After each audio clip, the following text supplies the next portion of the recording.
Evangelho, 13º domingo do tempo comum. O Senhor esteja convosco, Ele está no meio de nós. Proclamação do Evangelho de Jesus Cristo segundo São Marcos. Glória a vós, Senhor. Naquele tempo, Jesus atravessou de novo numa barca para outra margem. Uma numerosa multidão se reuniu junto dele e Jesus ficou na praia. Aproximou-se então um dos chefes da sinagoga, chamado Jairo. Quando viu Jesus, caiu a seus pés e pediu com insistência: Minha filhinha está nas últimas. Vem e põe as mãos sobre ela para que ela sare e viva. Jesus então o acompanhou. Uma numerosa multidão o seguia e o comprimia. Ora, achava-se ali uma mulher que há 12 anos estava com uma hemorragia.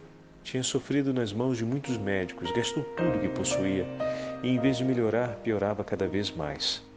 Tendo ouvido falar de Jesus, aproximou-se dele por detrás, no meio da multidão, e tocou na sua roupa. Ela pensava: se eu ao menos tocar na roupa dele, ficarei curada. A hemorragia parou imediatamente e a mulher sentiu dentro de si que estava curada da doença. Jesus logo percebeu que uma força tinha saído dele e, voltando-se no meio da multidão, perguntou: Quem tocou na minha roupa?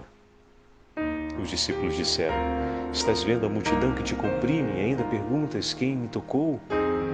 Ele, porém, olhava ao redor para ver quem havia feito aquilo.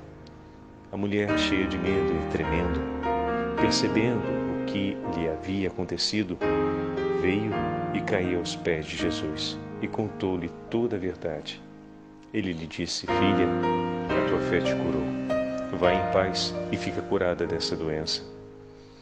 Ele estava ainda falando quando chegaram alguns da casa do chefe da sinagoga e disseram a Jairo: Tua filha morreu. Por que ainda incomodar o mestre?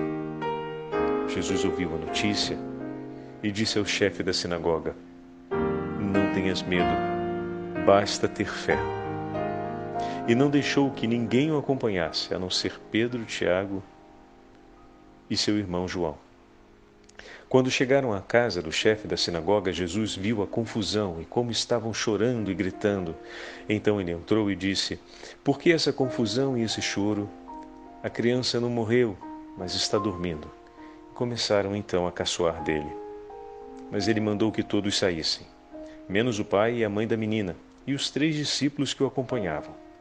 Depois, entrando no quarto onde estava a menina, Jesus pegou a mão dela e disse: Talitá cum, que quer dizer: Menina, levanta-te. Ela levantou-se imediatamente e começou a andar, pois tinha 12 anos. E todos ficaram admirados. Ele recomendou com insistência que ninguém ficasse sabendo daquilo e mandou dar de comer à menina. Palavra da salvação. Glória a vós, Senhor. 13º domingo do tempo comum, em nome do Pai, do Filho e do Espírito Santo. Amém. Queridos irmãos e irmãs, a Santa Liturgia nos traz algumas páginas belíssimas do Evangelho de São Marcos. As 2 curas que hoje ouvimos narrada no texto de São Marcos, ouviremos narradas por São Mateus na outra segunda-feira, no dia 5, se não me engano, se não me falha a memória. E são 2 dos 4 milagres do terceiro grupo, daqueles 10 milagres que Mateus narra ao falar da pregação de Jesus na Galileia. Os 10 milagres que acompanham a pregação de Nosso Senhor, que nós falávamos esses dias, que estão divididos em 3 grupos. Já vimos os 3 milagres da misericórdia e os últimos milagres formam, os 4 últimos milagres formam um grupo, e esses 2 que ouvimos hoje vão ser narrados por São Mateus. Mais adiante teremos a chance, assim, de ver como os 2 evangelistas apresentam a narrativa dos milagres, com o objetivo de ajudar a nós, os interlocutores com quem ele fala, a olharmos para aquilo que é importante termos aos nossos olhos na relação com o nosso Senhor. E os 2 milagres que hoje ouvimos falam, ou melhor, focalizam de maneira significativa a experiência de fé daqueles que se encontram com Jesus. Jesus havia desembarcado na margem de Cafarnaum após ser convidado a sair, a se retirar da região dos Garazenos. É uma passagem muito delicada que antecede esse momento, e ao desembarcar a multidão vem ao seu encontro e o cerca. Ao ser cercado por essa multidão, aproxima-se o chefe da sinagoga. O homem que dentre todos daquele lugar tinha sobre si uma autoridade reconhecida e um dever investido sobre os seus ombros. Atenção, meus irmãos, era conduzir os fiéis a oferecer a Deus um sacrifício que lhe fosse justo e agradável. Então o chefe da sinagoga era encarregado por cuidar das celebrações do culto, por conduzir o povo ao exercício do culto. Uma pessoa que trazia sobre si uma responsabilidade enorme. E esse homem, conhecido por todos, tinha o seu coração muito angustiado. Por quê? A frase é tocante. Aproximou-se um dos chefes da sinagoga, cujo nome era Jairo. Marcos marca o nome desse homem. E vendo Jesus, caiu a seus pés e rogou-lhe insistentemente, dizendo: minha filhinha está morrendo. Marcos coloca uma expressão muito afetuosa nos lábios desse pai que cai aos pés de Jesus, dizendo: Senhor, eu te suplico, eu te rogo, minha filha está morrendo, vem e impõe sobre ela a mão, para que ela seja salva e viva. Jairo pede que Jesus cumpra um ato em favor de sua filha. Então aqui são dois momentos importantes, meus irmãos. Primeiro, Jairo traz até Jesus e lança aos seus pés, reconhecendo que somente Jesus poderia fazer por sua filha aquilo que ele não poderia fazer. Eu a amo tanto, mas eu não tenho como tirar da minha vida e entregar para ela. Quantos dos pais e mães que nos escutam já viveram isso na carne, diante da dor e do sofrimento que agredia seus filhos? Quantas vezes não tivemos vontade de arrancar da nossa própria vida e entregar para eles, tirar a nossa saúde e entregar para eles?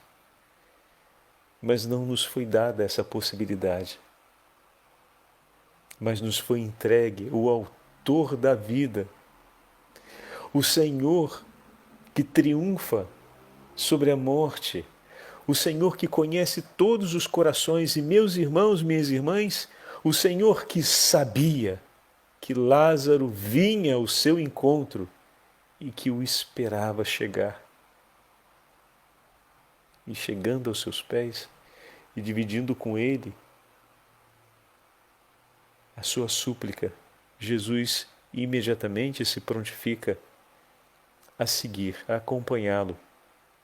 Ele o acompanhou e a numerosa multidão o seguia. Assim diz o texto. Esse Senhor que tudo conhece, conhecia as dores do coração de Jairo, conhecia o desejo do coração desse pai de arrancar da própria vida para entregar por sua filha, a fim de que ela vivesse e não morresse. E Jesus toma para si o pedido desse pai. Esse pai, segundo ponto, pede que Jesus de alguma forma haja, que ele venha e cumpra um ato que é um ato muito conhecido da tradição de Israel, a imposição de mãos, a mesma imposição de mãos que realizou o profeta Eliseu para a ressurreição de uma pessoa. Então, em base a isso, Jairo espera que Jesus cumpra esse gesto. Jesus poderia curá-la, como vai escrever Pedro Crisólogo, somente com uma palavra. Não precisava nem mesmo dizer uma palavra, quanto mais cumprir um gesto. Bastaria que ele desejasse em seu coração e ela seria curada. Nos lembremos do testemunho do oficial romano que vimos há poucos dias. Senhor, basta que diga uma única palavra.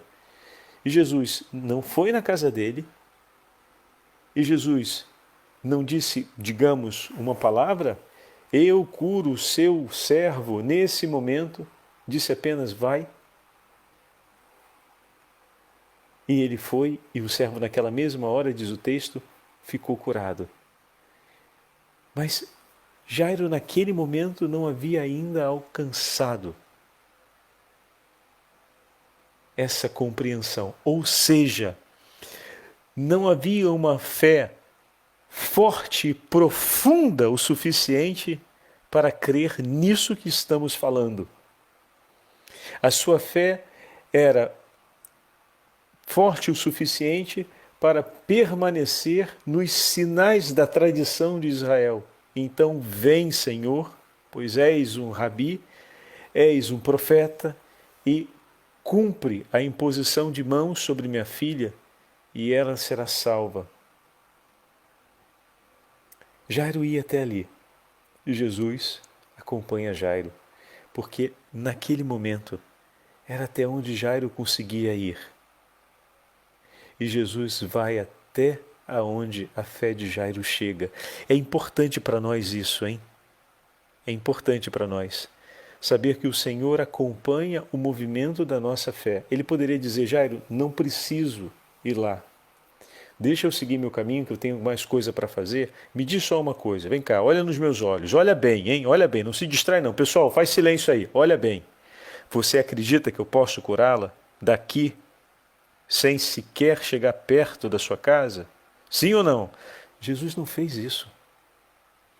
Jesus não está ali para poder demonstrar o seu poder, mas para poder conduzir os homens ao conhecimento da fé verdadeira, a um ato de amor mais profundo. E nesse caso, ele então se une até onde Jairo chega. E no caminho até a casa, olha o que acontece, meus irmãos.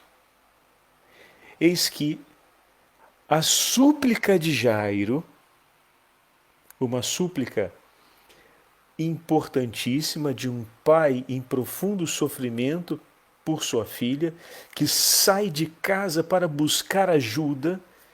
Olha o gesto de confiança desse homem. Eram os últimos momentos de sua filha e ele sabia disso. Ele poderia ter escolhido ficar ao lado dela para acompanhá-la nos seus últimos suspiros. Ele sabia que corria o risco de, saindo de casa, sua filha morrer. Mas ele vai correndo e a deixa naquela hora para buscar o remédio necessário para a sua saúde. Mal sabia ele que era o remédio necessário não só para a sua saúde física, mas ele estava por trazer o remédio que iria também dar-lhe saúde para a vida eterna, o próprio Senhor Jesus. Ressuscitar um morto, acordar alguém que dorme. São Pedro Crisólogo vai fazer um comentário muito interessante sobre isso, dizendo: para Jesus é mais fácil ressuscitar um morto, ele ressuscita mais rápido, melhor dizendo, perdoe-me, ele ressuscita mais rápido um morto do que a gente acorda alguém adormecido. E ele cumpre tudo isso para ajudar Jairo e todos aqueles que ali estão a entenderem que ele veio para nos chamar de volta para a vida, mas para a vida eterna. A morte é compreendida como um sono, como um momento transitório entre o dormir eternamente e o esperar acordar para a vida eterna. Então, uma imagem muito bonita na interpretação de São Pedro Crisólogo que nos ajuda a compreender essa segunda parte, essa parte final do texto que nós vamos falar já já. Mas voltando aqui a perceber esse momento da vida desse pai, que grande confiança e com certeza Jairo foi de modo muito aguerrido ao encontro de Jesus para não perdê-lo, porque era a sua última esperança encontrar Jesus. E mal sabia Jairo que Jesus se deixava encontrar por ele. Olha que maravilha, meus irmãos. Jesus se deixa encontrar. Guarda isso no seu coração, porque você, pai e mãe, já viveu uma angústia parecida ou igual a essa de Jairo em alguns momentos da sua vida em relação à saúde de seus filhos. Mas eu tenho certeza que todos nós já vivemos angústias de morte por diversas razões, por questões de saúde, por questões de desencontro familiar. Quantas vezes acontecem tempestades, brigas, conflitos sérios na nossa família que nos angustiam de tal modo que partimos para procurar ajuda porque percebemos que todos os esforços vão resultar insuficientes e a gente corre ao encontro de Jesus para buscar a ajuda necessária. Poderíamos dizer a única ajuda capaz de restaurar a paz. Como falávamos dos milagres outro dia, comentando a respeito do Evangelho de Mateus, o único que tem palavra de vida, o único que tem uma palavra capaz de restabelecer a comunhão e a aliança perdida, o único que tem uma palavra capaz de esmagar o poder das trevas e curar as feridas causadas pela maldade. Então, como é bom saber que esse Senhor se deixa encontrar. Nos momentos difíceis em que partimos para buscá-lo, Jesus se faz encontrar. E Jairo o encontra. Ao encontrar o Senhor, imediatamente apresenta a aflição do seu coração, e aqui voltamos ao ponto onde estávamos, e diz para ele: Senhor, vem. E o Senhor vai. Agora, o que está acontecendo naquele caminho? O pedido, poderíamos talvez nos apressar em um pré-julgamento, dizendo: poxa, mas a fé então de Jairo era frágil. Sim, naquele momento ela ia até onde era possível, mas olha o que se passa. O chamado de Jairo, o pedido de Jairo, o acolhimento de Jesus para ir à casa de Jairo, deu a possibilidade àquela mulher que há 12 anos sofria de uma terrível doença de ter a coragem de ir até o Senhor. Poderíamos dizer que o testemunho de Jairo e a iniciativa de Jairo ao buscar ajuda para a sua filha deu a ocasião de graça para a vida de outras pessoas. Todas as vezes que nós suplicamos ao Senhor o seu socorro, o Senhor age em favor das nossas necessidades, cumprindo também inúmeros atos e ocasiões de amor e de socorro sobre as pessoas que estão à nossa volta. Assim como todos os que estavam na casa de Jairo colheram o testemunho da ressurreição, o padre não falou que a fé de Jairo ela estava um pouco pequenina ainda, né? Digamos assim, era um pouquinho pequenina, acompanhava a expectativa da fé dos profetas e que pede que o Senhor cumpra o ato de ir lá e tudo quanto. Nesse caminho, nesse itinerário, o Senhor vai preparar a fé de Jairo. E aquela mulher que sofria do fluxo de hemorragia, que trazia por conta disso um estado de impureza legal, ela não poderia estar no meio das pessoas, se lançou no meio da multidão. Ela poderia ser apedrejada, como falávamos outro dia a respeito do leproso, ela poderia ser apedrejada se viesse a ser descoberta que estava naquela condição de impureza legal e no meio da multidão tocando todo mundo. e ainda com o firme propósito de tocar nas vestes de Jesus de maneira discreta, sem que ele soubesse de que ela estava tocando. Ela não esperou que Jesus viesse até ela. Olha que delicadeza, meus irmãos. Ela não pediu que Jesus parasse para olhar para ela. Ela não pediu que Jesus viesse à sua casa. Ela não pediu um tempo para conversar com ele. Ela apenas se colocou naquela situação como aquele leproso que vimos no Evangelho de São Mateus, arriscando a sua própria vida, porque alguém poderia conhecer e dizer: o que você está fazendo aqui? E ela estaria descoberta. E morrendo de medo, e isso fica muito claro na atitude dela, e Marcos escreve isso para a gente, ela se lança por trás de Jesus, nem mesmo foi pela frente, foi por trás da maneira mais discreta possível e toca na orla do manto de Jesus. Pensando: se eu tocar ao menos o seu manto, eu serei curada. Olha o tamanho da fé dessa mulher, que não esperou um gesto de Jesus, nenhuma palavra do Senhor, mas somente a possibilidade de entregar para Ele, no silêncio e em meio a tantos medos do seu coração, aquilo que eram as suas dores e a sua declaração de fé: Senhor, eu creio, só Tu me podes curar. Tu és o médico dos médicos, o Senhor dos senhores. E com toda a sua indigência e miséria, mas com toda a delicadeza, sem querer incomodar ou mesmo submeter o Senhor publicamente ao estado de ser acusado, o toca. E Jesus para, e na mesma hora vira e diz: quem me tocou? Os discípulos ficam confusos, como nós ouvimos, mas a mulher sabe. Jesus olha ao redor, ele sabe quem o tocou, sabe muito bem, pois ele conhece os corações e sabe quem ela é e aonde ela está caída no chão no meio de toda aquela multidão. Ela está ali no meio, está caída. Ele sabe quem ela é, mas é importante que ela diga, que ela se faça conhecer.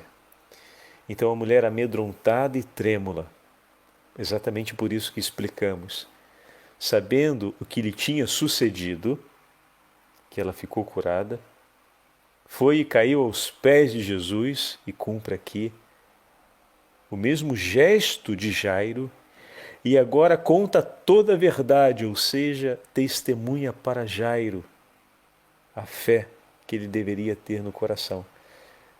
Não é uma bronca, mas ela é para Jairo uma ocasião de crescimento na fé. Vocês percebem essa passagem? Como é que, ao dar o seu testemunho, ela edifica um vigor no coração de Jairo e de toda aquela multidão ali presente? Jesus vai para além do tema da pureza e impureza, e ele completa dizendo: minha filha, a tua fé te salvou, vai em paz e esteja curada deste teu mal. Ali, aquele que é o Senhor da vida, toma sobre si os nossos pecados e nos oferece a graça. Toma sobre si a impureza daquela mulher e lhe oferece o perdão. E lhe restitui a dignidade outrora perdida e manchada. A faz novamente pura. Fantástico isso, fantástico. Esse é o Senhor que está diante de Jairo, que acompanha Jairo. E esse testemunho foi fundamental porque no momento seguinte, a fé de Jairo vai ser colocada à prova.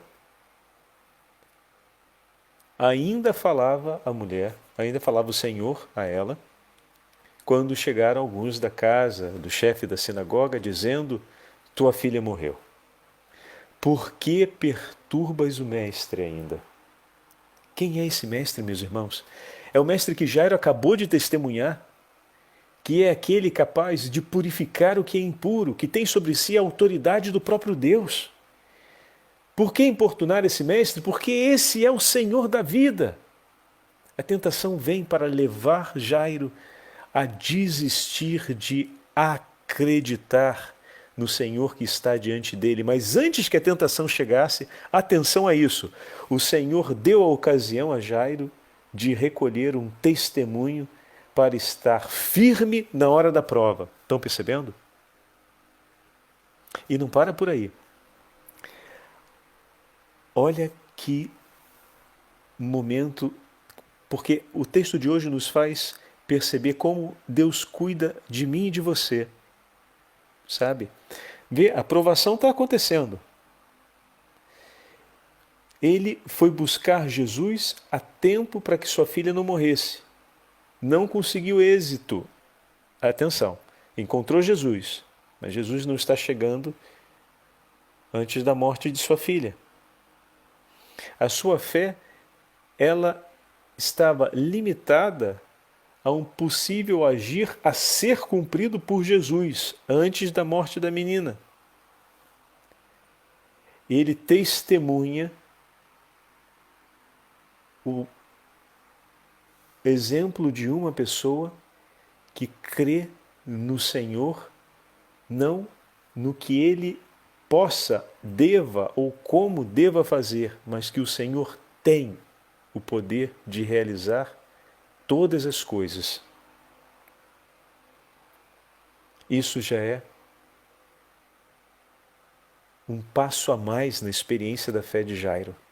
Não apenas um Senhor que possa cumprir algo ainda dentro do tempo, mas vou buscar aquele que é o Senhor sobre todas as coisas, eterno e verdadeiro, que age segundo a sua vontade e cumpre o que for agradável ao seu coração.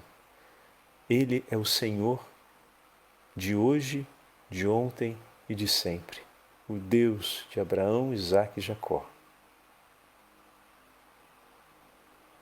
Esse Senhor que o acompanha está agora caminhando com Jairo e formando no itinerário da fé. Por ter caminhado com Jairo, Jesus está presente na hora da tentação, na hora da provação. Por que perturbas o Mestre? Veja, tudo acabou, agora sua fé não se sustenta mais porque sua filha morreu, não tem mais por que ele vir. Desiste, Jairo. E quem está ali para ser o primeiro a confortá-lo e sustentá-lo na fé, meu irmão, minha irmã, o próprio Senhor. É ele que se vira para Jairo, tendo ouvido o que foi falado, tendo ouvido a tentação que lhe foi apresentada, e ele próprio, não um outro, ele próprio pronuncia dizendo ao chefe da sinagoga: não temas, crê somente. Jesus não apenas caminha conosco, mas na hora da prova está ao nosso lado e é Ele mesmo que se vira para nós e diz: não temas. Jesus, no itinerário da nossa vida, vai nos preparando de passo a passo, de momento a momento, para que nós possamos crescer na fé, para nos tornarmos mais vigorosos. E é Ele, aquele mesmo, que nos diz: não temas, permanece firme, crê somente. E não permitiu que ninguém mais acompanhasse, exceto Pedro, Tiago e João. E naquele momento, quando ele chega na casa, a multidão está fazendo aquele escarcéu, como nós ouvimos no texto, uma confusão só. Ele coloca todo mundo para fora, sobe apenas com o pai e a mãe, para o lugar onde estava a menina, leva consigo os discípulos. A multidão que está chorando debocha do Senhor, acreditando que ele não sabe, acreditando ainda, mais uma vez, a provação de que tudo aquilo dali é uma perda de tempo. Tentam desqualificar a autoridade do Senhor. E o Senhor fala da morte, como comentamos ainda há pouco, pois ele veio trazer mais do que a restituição da saúde para a vida física, mas ele veio trazer uma palavra de vida eterna. E então chama a menina de volta à vida e ela acorda. E ela retoma o hálito da vida. Com a palavra, o Senhor a faz viver outra vez. A palavra que nos tira do sono da morte pelo pecado e nos traz outra vez para a vida. o nome de Jesus, a nossa profissão de fé, que recebemos dos apóstolos e que hoje, mais uma vez, professamos. Isso nos faz pensar na primeira leitura de hoje. E, ao mesmo tempo, essa relação dos dois milagres nos leva a pensar a segunda leitura da carta aos Coríntios. O cuidado mútuo. Ali São Paulo faz uma relação de cuidado sobre os bens materiais, mas também um cuidado na vida espiritual que ele vai acenar na carta aos Colossenses. É preciso que cuidemos uns dos outros. E olha como o Senhor fez com que duas pessoas vivendo situações que não conheciam um ao outro o seu problema, fossem um para o outro grande ocasião. Jairo tem tanto a dizer àquela mulher: eu te agradeço, minha irmã, pelo seu testemunho. E ela tem tanto a dizer a Jairo: eu te agradeço, meu irmão, por ter chamado o Senhor a percorrer esse caminho e ter me dado dessa forma a chance de poder ir até Ele. E se abraçarem, como um, sem saber, foi ocasião de graça na vida do outro. Fantástico isso, né? E o Senhor age, e nós, no dia certo, quando estivermos no céu, vamos saber a quantas pessoas teremos que agradecer e a quantos agradecimentos também iremos recolher desses momentos que o Senhor possibilitou entre nós e que às vezes nem nos damos conta, mas na eternidade saberemos de todos eles. E por fim, o Senhor então ressuscita a filha de Jairo e marca para nós esse grande itinerário que Marcos nos chama, o itinerário da fé. Permitir que o Senhor nos conduza no caminho da fé, a fim de que possamos proclamar o seu nome e permanecer com Ele. Se entendemos esse passo a passo, entendemos como Jesus cuida da gente cotidianamente. Isso é maravilhoso. Por último, o padre gostaria de dividir com vocês: o domingo é sempre o dia do Senhor, é a solenidade máxima, mas hoje, dia 27 de junho, ocorrem duas memórias importantes. A memória de São Cirilo de Alexandria, bispo e doutor da Igreja, grande bispo da cidade egípcia de Alexandria, e que combateu grandes heresias, foi importantíssimo no concílio de Éfeso, o concílio que marcou a maternidade divina da Virgem Maria, e que tantas vezes ouvimos os seus textos nas nossas meditações. E também hoje é dia de Nossa Senhora do Perpétuo Socorro, que no século XVIII passa a ser a devoção mariana da família de nossos irmãos redentoristas, a família fundada por Santo Afonso. Então, para juntar essas duas memórias em um olhar rápido e discreto nesse dia de domingo, eu gostaria de dividir com vocês um trecho da carta de São Cirilo de Alexandria falando a respeito da maternidade divina da Santa Mãe de Deus, que nos ajuda a caminhar na fé. Escreve São Cirilo: causa-me profunda admiração haver alguns que duvidam em dar à Virgem Santíssima o título de Mãe de Deus. Realmente, se nosso Senhor Jesus Cristo é Deus, por que motivo não pode ser chamada Mãe de Deus a Virgem Santíssima que o gerou? Esta verdade nos foi transmitida pelos discípulos do Senhor, embora não usassem esta expressão especificamente. Assim fomos também instruídos pelos santos padres, em particular, Santo Atanásio, nosso pai, na fé, de ilustre memória, na terceira parte do livro que escreveu sobre a santa e consubstancial Trindade, dá frequentemente à Virgem Santíssima o título de a Mãe de Deus. Vejo-me obrigado a citar aqui suas palavras, que têm o seguinte teor: a Sagrada Escritura, como tantas vezes fizemos notar, tem por finalidade característica afirmar de Cristo Salvador estas duas coisas: que Ele é Deus e nunca o deixou de ser, visto que é a palavra do Pai, seu esplendor e sabedoria, e também que nestes últimos tempos, por causa de nós, se fez homem, assumindo um corpo da Virgem Maria, a Mãe de Deus. E continua mais adiante, Santo Atanásio escreve: houve muitos que já nasceram santos, livres do pecado. Por exemplo, Jeremias foi santificado desde o seio materno. Também João Batista, antes de ser dada a luz, exultou de alegria ao ouvir a voz de Maria, a Mãe de Deus. Estas palavras são de um homem interiormente digno de lhe darmos crédito, sem receio, e a quem podemos seguir com toda a confiança. Com efeito, ele jamais pronunciou uma só palavra que fosse contrária às Sagradas Escrituras em alguns de seus escritos. De fato, a Escritura verdadeiramente inspirada por Deus afirma que a palavra de Deus se fez carne, quer dizer, uniu-se à carne dotada de alma racional. Portanto, a palavra de Deus assumiu a descendência de Abraão e, formando para si um corpo vindo de uma mulher, tornou-se participante da carne e do sangue. Assim já não é somente Deus, mas homem também, semelhante a nós, em virtude da sua união com a nossa natureza. Por conseguinte, podemos dizer claramente e com segurança: o Emanuel, Deus conosco, possui duas realidades, isto é, a divindade e a humanidade. Todavia, é um só Senhor, Jesus Cristo, o único e verdadeiro Filho por natureza, ainda que ao mesmo tempo Deus e homem.